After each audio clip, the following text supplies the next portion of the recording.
കാശിനാഥൻ ഭാഗം 78. രചന അവതരണം ദിവ്യരാജ്. അതേ കള്ളക്കണ്ണ, മതി ഉറങ്ങിയത്, എഴുന്നേറ്റേ. തലയിണയിൽ മുഖമമർത്തി വെച്ച് കമിഴ്ന്ന് കിടന്ന് ഉറങ്ങുന്നവനെ പിടിച്ചുലയ്ക്കാൻ തുടങ്ങി വൈശു. അത്രയും പ്രയാസപ്പെട്ട് മെല്ലെ ഒന്ന് തലപൊക്കി അവളെ നോക്കിയ ശേഷം അതേ വേഗത്തിൽ വലിച്ചു ബെഡിലേക്ക് ഇട്ടിരുന്നവൻ. കണ്ണേട്ടാ. പ്രതീക്ഷിക്കാതെ ആയതുകൊണ്ട് ഒന്ന് കുതറി അകലാനൂടി ആവാതെ അവൻ്റെ ബലിഷ്ഠമായ ഉടലിലേക്ക് ഒതുങ്ങിപ്പോയവൾ. ക്ഷീണം മാറിയില്ലെൻ്റെ വൈഷ്ണവി ടീച്ചറെ. അവളുടെ കഴുത്തിടുക്കിലേക്ക് മുഖമമർത്തി വെച്ച് കൊണ്ടൊന്ന് കുറുകിയവൻ. എന്തുറക്ക കണ്ണേട്ടാ ഇത്? സമയം 4 കഴിഞ്ഞു കേട്ടോ. 4 കഴിഞ്ഞു? പെട്ടെന്ന് മുഖമുയർത്തി അവളെ ഒന്ന് നോക്കിയവൻ. പിന്നില്ലേ, ഞാൻ ഉണർന്നിട്ട് തന്നെ 2 മണിക്കൂറായി. അപ്പോഴാ അവൻ്റെ നെറുകിലൊന്ന് തലോടിയതും. ആഹാ, എന്നിട്ട് ഇത്ര നേരമായിട്ടും എന്നെ വന്നൊന്ന് നോക്കാനൂടി തോന്നിയില്ലല്ലോ ടീച്ചർക്ക്. പറയവേ അവൻ്റെ ചൂണ്ടുവിരൽ അവളുടെ കഴുത്തിലൂടെ താഴേക്ക് അരിച്ചിറങ്ങിയിരുന്നു. ഒത്തിരി അധ്വാനിച്ചതല്ലേ, ഉറങ്ങട്ടെ എന്ന് കരുതി. അവളുടെ ഉടലിൽ കുറുമ്പ് കാട്ടിത്തുടങ്ങിയവനെ ഒന്ന് കൂർപ്പിച്ചു നോക്കിയവൾ. അത് വകവയ്ക്കാതെ അവളിലേക്ക് കൂടുതൽ ചേർന്നവനും. കണ്ണേട്ടാ, മതി കുറുമ്പ് കാട്ടിയത്. താഴെ എല്ലാവരും എത്തിയിട്ടുണ്ട്, കണ്ണേട്ടനെ അന്വേഷിക്കുക. അവൻ്റെ മുഖത്തേക്ക് മെല്ലെയൊന്ന് ഊതിക്കൊണ്ട് കവളിൽ ചുണ്ടമർത്തി. ഉച്ചയ്ക്ക് മുന്നേ വരുമെന്ന് പറഞ്ഞവന്മാരാ, എന്നിട്ട് ഇപ്പോഴാണോ വന്നേ? അവളുടെ ഉദരത്തിലൂടെ മെല്ലെ വിരലോടിച്ചതും ശാസനയോടെ അവനെ തടഞ്ഞവൾ. അത് പാച്ചനും അച്ചുവും കൂടി ഹോസ്പിറ്റലിൽ പോയിരുന്നു അത്രേ. വന്നപ്പോൾ വൈകി, അതാ താമസിച്ചേ. അവനെന്നാ പറ്റി? അവനൊന്നും പറ്റിയില്ല. പറ്റിയത് അവൾക്കാ. ചിരിയടക്കി പിടിച്ച് പറഞ്ഞതും. എന്താടി ടീച്ചറെ, ചെക്കൻ പണി പറ്റിച്ചോ? നിറഞ്ഞൊരു ചിരിയോടെ തിരക്കിയവൻ. പാച്ചു പണി പറ്റിച്ചു. വൈശുവിനെയും കൊണ്ട് കണ്ണനൊന്നും മറിഞ്ഞിരുന്നപ്പോൾ തനിക്ക് മുകളിലായി അവളുടെ അരയിൽ മുറുകി ചുറ്റി പിടിച്ചവൻ. ആഹാ, ഇന്നലെ കൂടി ഫോണിൽ സംസാരിച്ചതാ, എന്നിട്ട് ഇതേപ്പറ്റി ഒരക്ഷരം മിണ്ടിയില്ലല്ലോ അവൻ. കണ്ണൻ ഒരല്പം പരിഭവം നിറച്ച് പറഞ്ഞു. ഇന്ന് രാവിലെയാ കൺഫേം ചെയ്തതേ. അറിഞ്ഞപ്പോൾ തന്നെ 2 ലൈൻ തെളിഞ്ഞ പ്രഗ്നൻസി കിറ്റിൻ്റെ ഫോട്ടോ വാട്സപ്പ് അയച്ചിരുന്നു. കണ്ണേട്ടനോടെ നല്ല അധ്വാനത്തിലായിരുന്നില്ലേ അന്നേരം?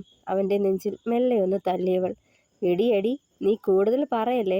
അവനും ഇതേപോലെ നല്ലോണം അധ്വാനിച്ചിട്ടാടി ഇപ്പോൾ പോസിറ്റീവ് റിസൾട്ട് കിട്ടിയേ. ഒന്നുയർന്ന് പെണ്ണിൻ്റെ നെറ്റിയിൽ നെറ്റിമുട്ടിച്ചവൻ. ചെറു ചിരിയോടൊന്ന് മൂളി വിട്ടവൾ. അവൻ ഇത് തന്നെ വരണം. ഞങ്ങളെയൊക്കെ ഒത്തിരി കളിയാക്കിയിട്ടുള്ളതല്ലേ. ഇന്നിപ്പോൾ അവന്മാർ വാരിക്കൊല്ലുന്നായിരിക്കും. ചിരിയോടെ അവളെയും ചേർത്ത് പിടിച്ച് എഴുന്നേറ്റവൻ. മഴ തോർന്നുല്ലേ? പുറത്തേക്ക് നോക്കി നിരാശയോടെ പറഞ്ഞതും. എന്തേ?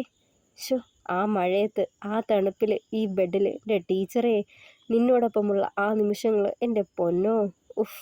തലയൊന്ന് കുടഞ്ഞ് വല്ലാത്തൊരു ഭാവത്തോടെ അവനത് പറഞ്ഞതേ നാണിച്ചു പോയി വൈശു. ഈ കള്ള ഡോക്ടർ വഷളായിപ്പോയി കേട്ടോ. ഞാൻ പോവാണ്. എല്ലാവരും താഴെ നിൽക്കുക. ചെല്ലാൻ വൈകിയാലേ ഇനി അതിൻ്റെ പേരിലാവും കളിയാക്കൽ. അവൻ്റെ പിടിയഴിച്ച് ബെഡിൽ നിന്ന് എഴുന്നേറ്റ് മാറി വൈശു. രാത്രിയിലൊരു പെരുമഴ പെയ്ത്തുണ്ടാവുന്ന തോന്നണേ അല്ലേ വൈശുവേ? കള്ളച്ചിരിയോടെ പറഞ്ഞതും. പെരുമഴ പെയ്യുവാണേലേ ഞാനിന്ന് ടീച്ചർ അമ്മയ്ക്ക് കൂട്ടുകിടക്കാൻ പോയാലോ എന്ന് ആലോചിക്കുക ഡോക്ടറെ, കുറുമ്പോടെ പറഞ്ഞത്. നമുക്ക് കാണാടി, ചുണ്ട് കടിച്ചു പിടിച്ചവൻ. ദേ ചെക്ക, വേഗം റെഡിയായി താഴേക്ക് വാ. ഞാനേ അവർക്കൊക്കെ ചായ ഉണ്ടാക്കട്ടെ. വൈശു തിടുക്കത്തിൽ വാതിൽ കടന്ന് പുറത്തേക്കിറങ്ങി. പാച്ചനെ കാണെ ചിരിയായിരുന്നു നന്ദനും സെന്തിയും. വന്നപാടെ ഓരോന്നും പറഞ്ഞ് കളിയാക്കാൻ തുടങ്ങിയതാണ്. രണ്ടും കൂടി ആകെ ചമ്മി വിളറിയിരിപ്പുണ്ട്. അച്ചുവും ഗായത്രിയും വൈശുവിനൊപ്പം അടുക്കളയിലേക്ക് പോയതക്കത്തിന് രണ്ടും കൂടി നന്നായി ഇളക്കുന്നുണ്ടായിരുന്നവനെ. എന്നാലും എൻ്റെ പാച്ച, നീ സോ ഫാസ്റ്റാ. ഒരു ബോക്സിൽ കൊണ്ടുവന്ന ലഡുവെടുത്ത് സെന്തിക്ക് നേരെ നീട്ടിയതും ആക്കിയ പോലൊന്ന് ചിരിച്ചവൻ. എടാ മതിയടാ, മതി. ഇനി നിൻ്റെയൊക്കെ കോട്ട കഴിഞ്ഞു. അടുത്ത ചാൻസ് എനിക്കാ. ഫ്രഷായി ഒരു ടീഷർട്ടും ട്രാക്ക് പാൻസും ധരിച്ചു വന്ന കണ്ണൻ അവിടേക്ക് എത്തിയിരുന്നു. കോറം തികഞ്ഞല്ലോ. കൊല്ലടാ, കൊല്ല്, എന്നെ കൊല്ല്, അങ്ങ് കുത്തിക്കൊല്ല്. ഇതിലും ഭേദം അതാ. പാച്ചൻ സ്വയം തലക്കടിച്ചു. നിന്നെ കൊന്നാൽ പിന്നെ കഥ കൊണ്ടുപോകുന്നത് ആരാടാ പാച്ച?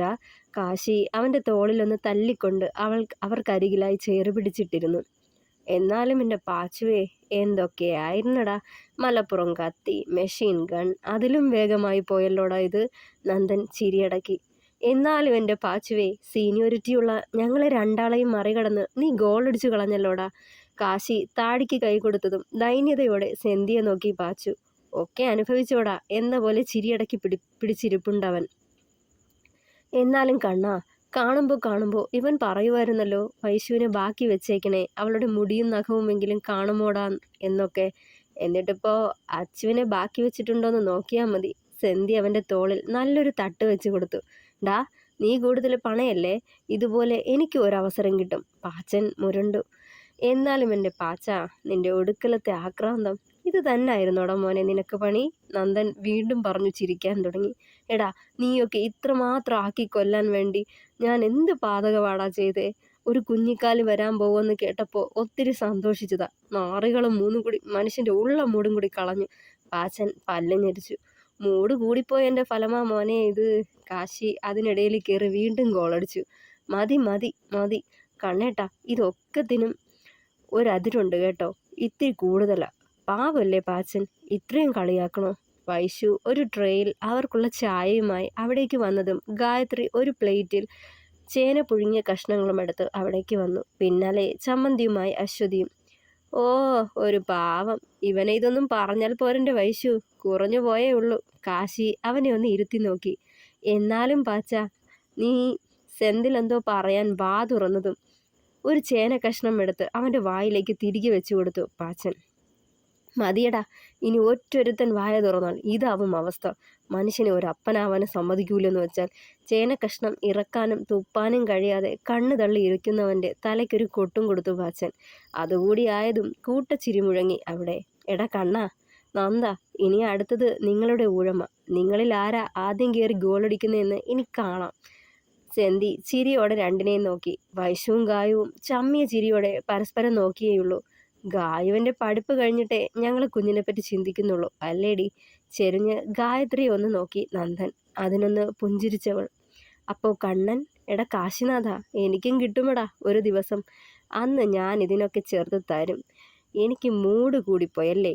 അന്ന് വൈശുവിനെയും കൊണ്ട് ഞങ്ങൾ ബാംഗ്ലൂരിൽ വന്നപ്പോൾ പാതിരാത്രി നീ എന്തുണ്ടാക്കാൻ പോയതാന്ന്? പെട്ടെന്ന് പാച്ചനത് പറഞ്ഞതും കാശി വിളറിപ്പോയി. ഓടിച്ചെന്ന് അവൻ്റെ വായ പൊത്തിപ്പിടിച്ചവൻ. എടാ നാറി, നാറ്റിക്കല്ലേ, അവൻ കെഞ്ചിയ പോലെ പറഞ്ഞതും. എന്നതാടാ ആ രഹസ്യം? നന്ദൻ സെന്തിയെ നോക്കി. ആ, എനിക്കറിയാൻ മേല. ഏയ് ഒന്നുമില്ലടാ. ഇവൻ വെറുതെ പാച്ചനെ നോക്കി കണ്ണുരുട്ടി കാശി. വൈശു ചിരിയൊതുക്കി കണ്ണനെ ഒന്ന് നോക്കി. ഒന്നുമില്ലാതെ ഇല്ല, കാര്യമൊക്കെയുണ്ട്. ഇനി നീ എന്നെ കളിയാക്കാൻ വായ തുറന്നാൽ നിന്റെ മൂട് പോയ കാര്യം ഞാനും പറയും. കൊഞ്ഞനം കുത്തി പറഞ്ഞതും മറ്റുള്ളവർ കാര്യങ്ങൾ ഏതാണ്ട് ഊഹിച്ചിരുന്നു. ആകെ ചമ്മി വെളുത്ത് തലയ്ക്ക് കൈവച്ചവൻ. എടാ ഗോപ്പേ, മതിയടാ മതി. അച്ചുവിനെ ഹോസ്പിറ്റലിൽ കാണിച്ചിട്ട് എന്തായി? സെന്തി വിഷയം മാറ്റാൻ എന്നോണം തിരക്കി. പ്രത്യേകിച്ച് പ്രോബ്ലമൊന്നുമില്ല, ഓക്കെയാണ്. പിന്നെ അവൾക്ക് ഇടയ്ക്കിടെ ചെറിയ ക്ഷീണവും തലചുറ്റലുമൊക്കെ ഉണ്ടെന്നാ പറയുന്നേ. പാച്ചൻ കരുതലോടെ അച്ചുവിനെ നോക്കി. അതൊക്കെ ഉണ്ടാവും, മോർണിംഗ് സിക്നസ്. 3-4 മാസം കഴിയുമ്പോൾ ഓക്കെ ആയിക്കോളും. കണ്ണൻ നറുചിരിയോടെ അശ്വതിയോടായി പറഞ്ഞു. എടാ, നീ ജോലിക്ക് പോകുമ്പോൾ അവൾ ഒറ്റയ്ക്കല്ലേ? ഈ ഒരവസ്ഥയിൽ തനിച്ച് വിട്ട് പോവണ്ട നീ. അവളെ എൻ്റെ വീട്ടിൽ കൊണ്ടുവന്നാക്കിയേരെ. അതാവുമ്പോൾ രാധമ്മയ്ക്കും ഒരു കൂട്ടാവും. പെട്ടെന്ന് വയ്യായികയോ മറ്റോ വന്നാൽ നമ്മളെ ആരെയെങ്കിലും വിളിച്ചു പറയാൻ ഒരാളുമായി നിനക്ക് സമാധാനമായിട്ട് സ്കൂളിൽ പോവാം. നന്ദനത് പറയുമ്പോൾ ഗായത്രി അച്ചുവിൻ്റെ കയ്യിൽ കൈ ചേർത്തിരുന്നു. ശരിയടാ.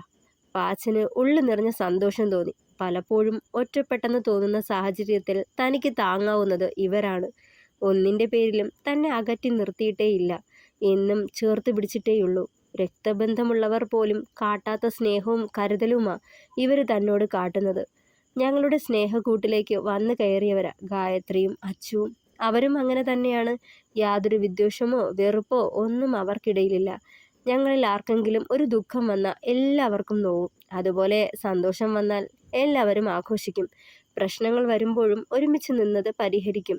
അവരും ഞങ്ങൾക്കൊപ്പം നിൽക്കുന്നു, ഞങ്ങളിൽ ഒരാളായി. ചെറുചിരിയോടെ ഓർത്തു പാച്ചൻ.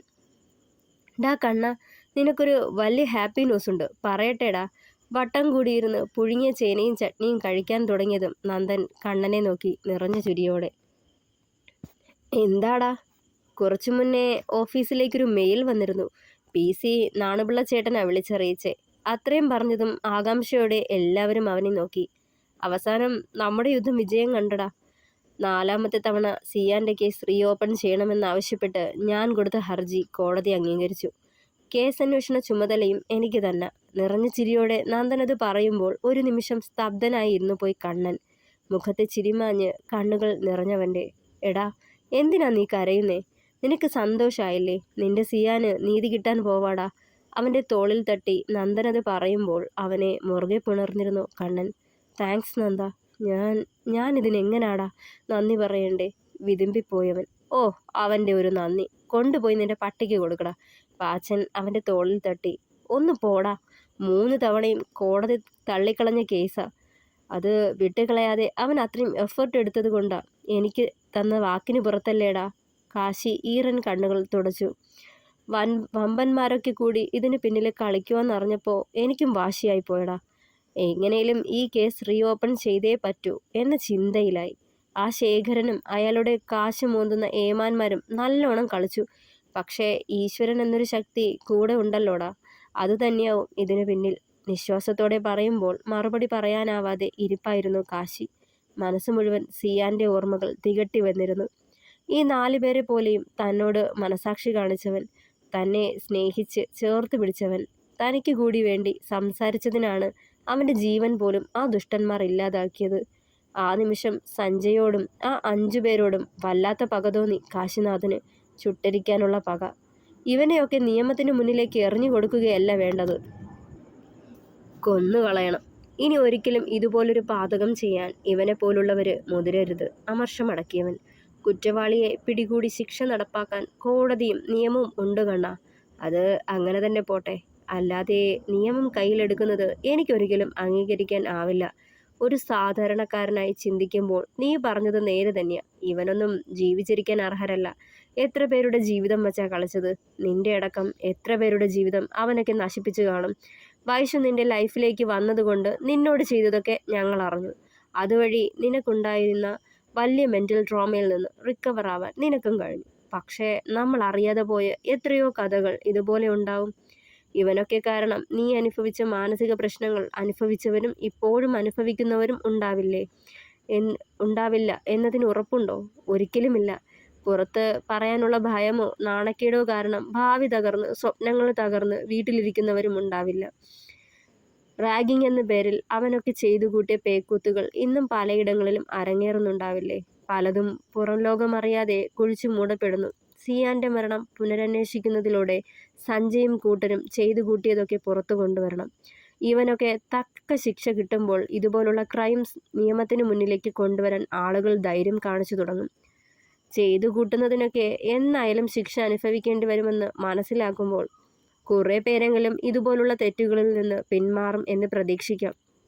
ഒരു നിയമപാലകനെന്ന നിലയിൽ ഗൗരവത്തോടെ പറഞ്ഞു നന്ദൻ.